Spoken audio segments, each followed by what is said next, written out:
বাবু, আমার না বুকের মধ্যে খুব জ্বালা করছে, আমার না খুব কষ্ট হচ্ছে শরীরে।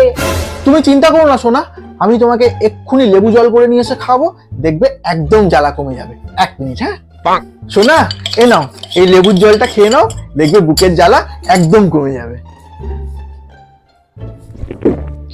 বাবু, আমার না তাও বুকে জ্বালা করছে। সোনা তুমি চিন্তা করো না, আমি তোমার জন্য আম পোড়ার শরবত বানিয়ে আনছি, ওটা খেয়ে নেবে, দেখবে বুকের জ্বালা একদম কমে যাবে। ঠিক আছে? এ নাও বাবু, এই আম পোড়ার শরবতটা খেয়ে নাও, দেখবে তোমার বুকের জ্বালা একদম কমে যাবে।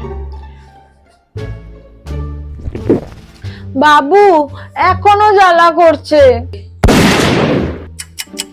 আচ্ছা একটা কথা বলো তো, যখন আমি বাড়িতে ছিলাম না তখন কি কেউ এসেছিল?